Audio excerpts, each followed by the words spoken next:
This feels like deja vu for me because last May I sat down to make the same exact video that I'm about to make right now. The video from last year was one where I was complaining about how LEGO was getting so good at abusing my wallet every time the May the 4th celebration came around, where they have those glorious gift with purchases with the enticement that if you just buy a LEGO set, you could get these things, you just have to spend enough money. And as much as I try to resist and my wallet is telling me no, I just couldn't. And last year I was forced to buy this lovely set right here. This, of course, is the A-Wing Starfighter, which I purchased and got double VIP on. It was a very generous year last year. Also spent over $85, so I got the Tatooine homestead, and things were good. The only bad thing is that went into the storage room of doom, only to sit there for a year until now, where I actually built it and finished it yesterday. And I'll show that to you here in a moment because I want to show you that finished model. But the reason that I finished this was because I failed once again. This was a year where I decided, no, I'm not buying anything. I'm not really interested in the land speeder. The gift with purchases are way stingier than last year. Like it was $40 for a poly bag. It was like $70 or something for a keychain. And then you had to spend $160 to get the real gift with purchase that everyone wanted, which was the Lars Homestead. And I was like, yeah, no, I'm not doing it. Not doing it. May the 1st comes around.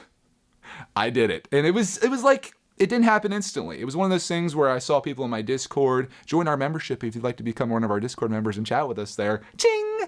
They were all like, oh, here's my haul. Here's what I'm getting. This is what I ordered. And then I started watching reviews on the land speeder. One recommendation that I have for anyone out there that is trying to protect their wallet: don't watch LEGO videos. If you watch LEGO videos, you will find someone that is passionate about something, and their excitement will translate into you, and then you'll be excited for this thing, and you'll have to buy it. And that's exactly what happened to me. Over time and pressure of watching these reviews and people talking about the promos, I was just like, okay, I'll do it. And indeed, that's what I did here. So you probably already know what's inside here, but it came in the mail, and it's time for our next UCS LEGO build, or at least purchase, because the backlog is strong with this one. So the thing that I got, of course, I'll just show you. Geez, this is not easy to do.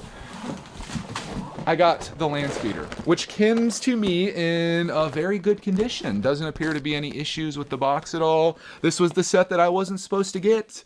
I was like, no, I don't need a land speeder. I don't need to celebrate LEGO's most overdone Star Wars set. But here I am with this.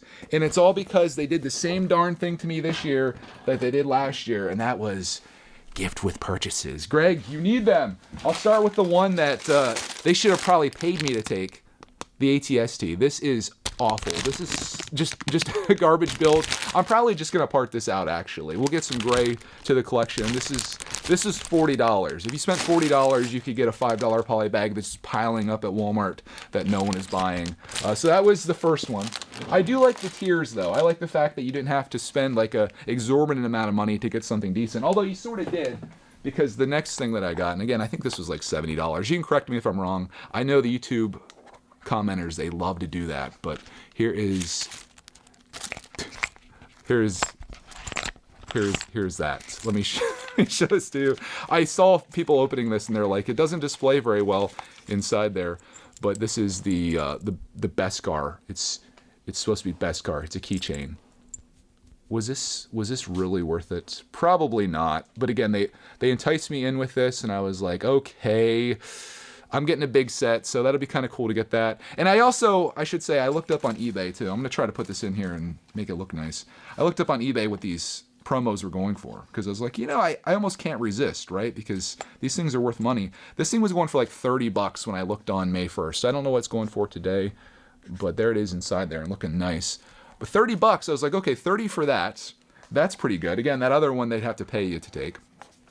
But that is the Beskar keychain. In fact, I think I'm gonna flip this around this way, because there's writing on the back of this, and I want this to be nice. I'm probably never going to do anything with this ever. It's just going to go into my collection. I'll probably never sell it, because that's the thing. I look up what these things are selling for, but then I never actually sell them because I am a collector. I will say one thing I'm not very happy with on this, and you might be able to see it, is that there's like scratches all over the top of this. Probably from other stuff in the box kind of hitting it and whatnot. Can you see it in the light?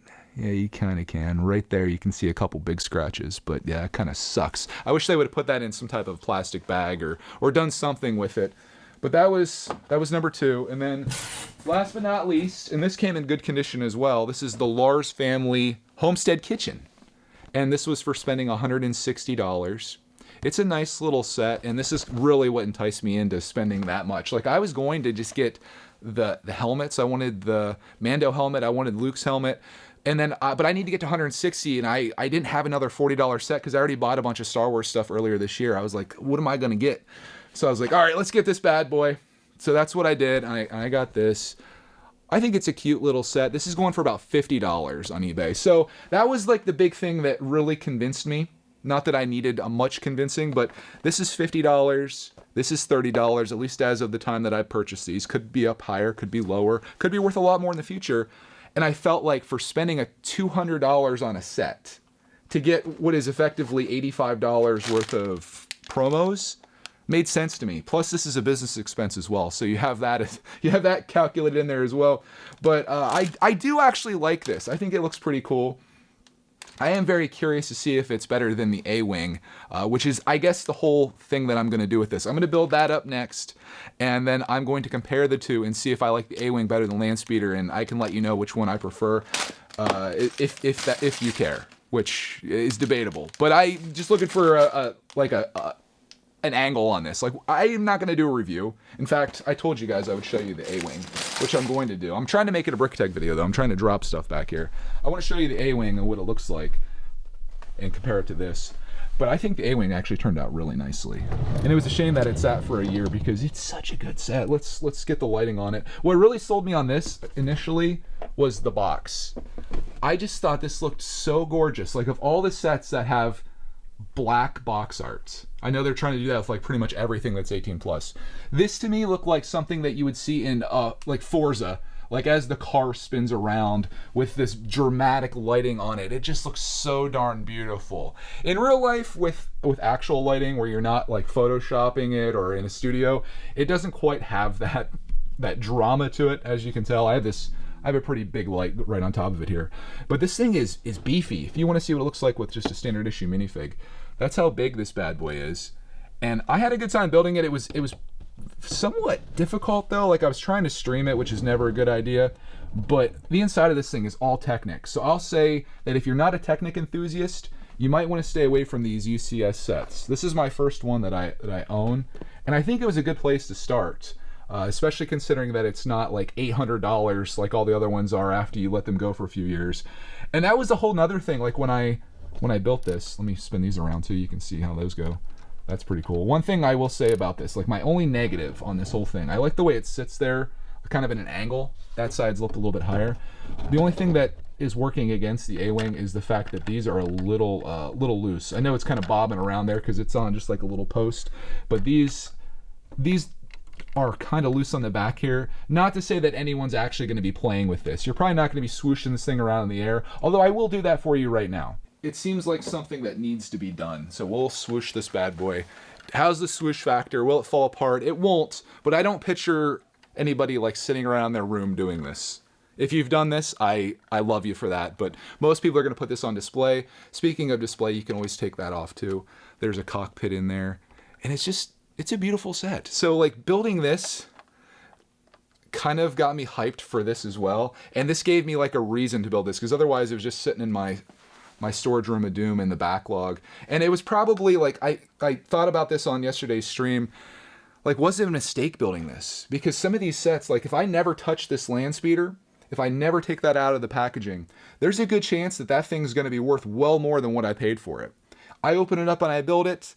That gets a little more complicated, but even in the future, like, I'm sure that I could sell this. Like, this right now, I could probably sell for about what I paid for it, because it's now like retired, out of stock, hard to get, whatever the case is. But the more years that go by on these Star Wars sets, the more crazy they get. And especially if you go back and look at some of the older UCS ones, it's insane. So there is that issue where it's like, should I even build this? Should this just be an investment piece that I sit on? But like, my whole thing with Lego is that this is for me to enjoy, you know, like you need to take advantage of the stuff you have and appreciate it, because what's a box, you know, unless you really need the money in the future, or like, I don't know, I guess it's debatable which way you go, but I do think that you can build this, enjoy it, and then still sell it and make money if you sell it, or you could just keep it forever. But that is my A-Wing review, thoughts on it. More of like a philosophy on whether you should open UCS sets or not. And I guess I'll have that same question about the Landspeeder.